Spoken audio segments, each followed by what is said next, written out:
Alright, today I'm going to show you how to chain instruments within an instrument rack, and that'll give us the ability to play multiple instruments by just using one line of melody.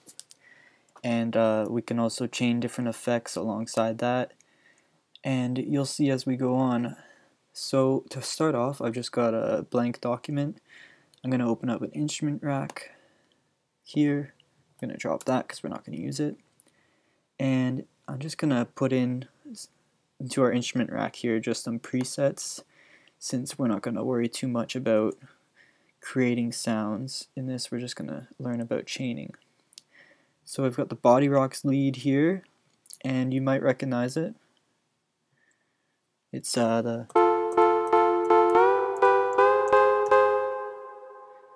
So right now I've just got that in my instrument rack as the first item. I'm going to name it lead because we're going to add a couple more things into there, and it's good to keep track.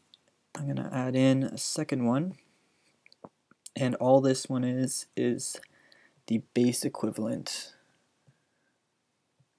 of the lead. So if I solo the bass, that's all it is. Solo this, that's what we get. And now if I just take them off, whatever I play on the keyboard is going to play both of them together. Very useful when you're writing the melodies. You don't have to copy and paste all these different notes into different channels, so it'll sound perfect. So I'm going to name this bass. Alright, and now I'm just going to record it on the keyboard, but I'm going to throw in a drum beat just so that it'll help us keep time and it'll eventually sound better. Name this lead. Okay, so I'm not going to type in the I'm not going to record the drum beat by hand. Just going to type it in really fast. 16th note hi-hats. Oh. Quarter note there. Okay, almost there. Smooth those ahead. Okay, perfect. So let's see how that sounds.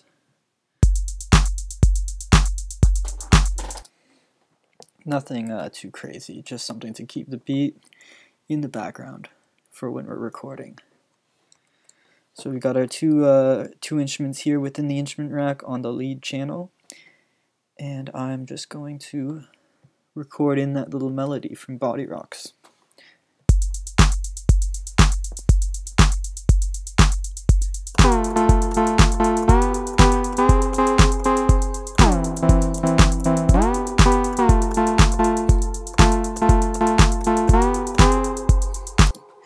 Alright, I'm just going to grab that first one because I didn't make a mistake on it.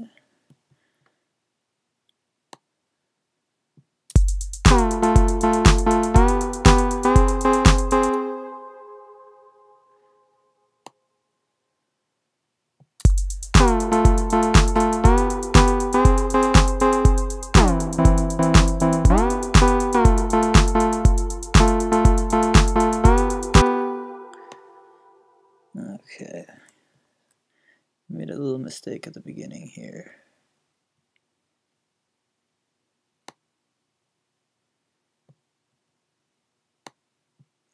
Just gonna fix that. I'm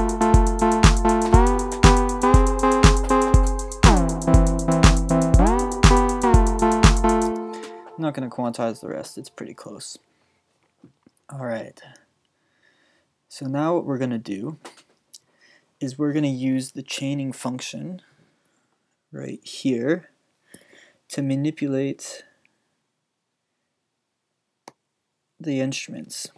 So you can do that using these little blue bars. Instead of explaining it, I'm just going to show you because it'd be a little tough to explain.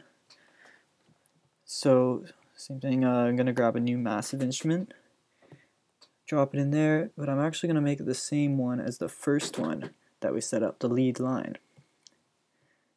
So I'm just going to close this for now, but we are going to change it. Change the name to lead 2, and I'm going to put the bass underneath so that we got our two leads here.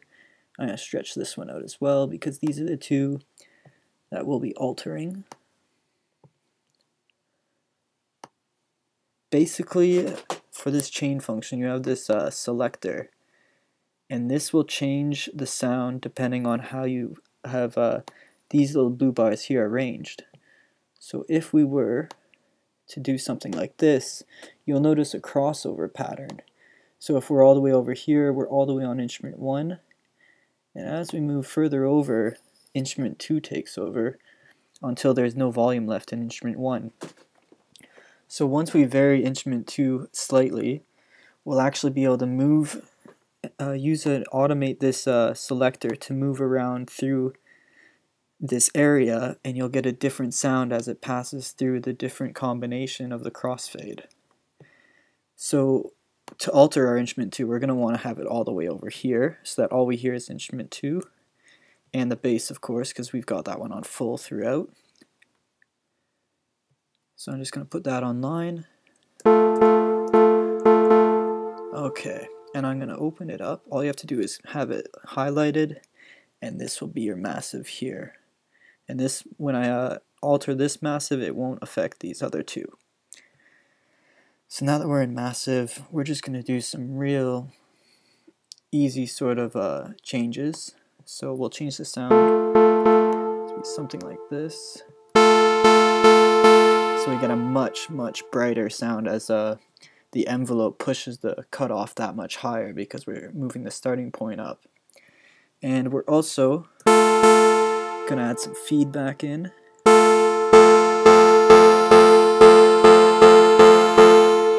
So it just gives it a little bit of a different sound. And just by moving those two knobs, we've created quite a difference in that sound. So as you'll see, when I move this selector back to instrument lead 1, we haven't changed that, but as we move it over,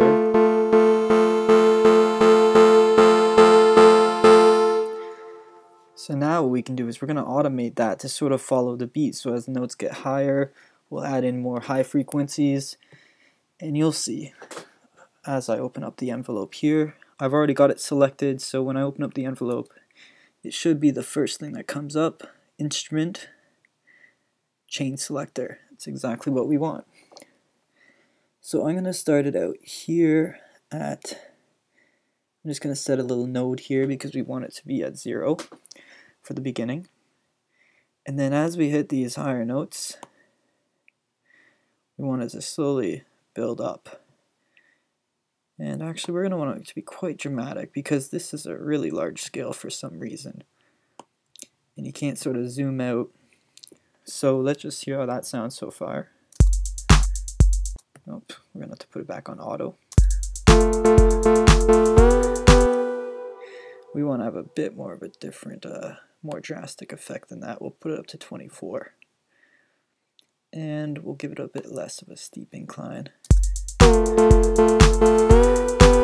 So you can hear those higher frequencies coming in already. And we'll increase it a little bit more over those two notes. But then once we get to these higher notes here, we want it to have another jump up. So we'll bring it up to, say, 48 here, around that position. Alright, so that's sounding pretty good. Now I'm going to let those notes just plateau there before we bring it down quite a bit for these next this next little section. And there, that makes it a bit easier to see. I'll bring this up. And instead of just doing it like the way I was doing it, I'm gonna just do it as I think it'll work, and then we'll just listen to it as a whole piece.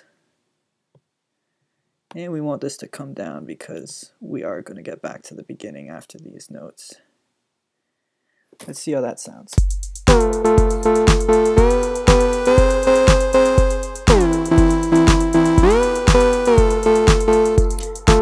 That's a little bit of a steep incline there on those notes.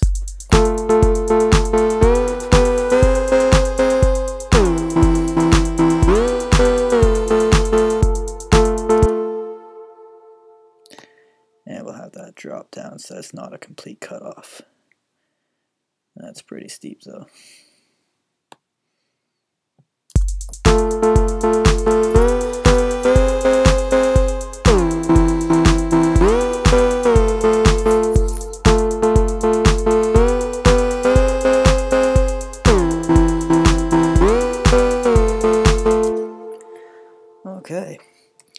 So that's just basically how you can use the chain effect to add different instruments into an instrument rack, and so that they're all using the same melody so you don't have to type it out a bunch of times, and also how to change the proportion of those instruments within the instrument rack.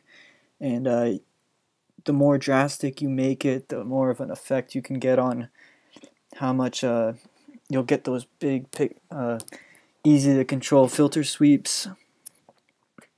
And last thing I'm going to do is I'm just going to throw an audio saturator on this lead 2, just so that you can see that if I put the saturator in here, it's only going to be affecting lead 2, because that's the one I had selected. I go to lead 1 and it's gone. So it's sort of like, just to go along with the feedback, we'll just see how this sounds, drive it up a little bit.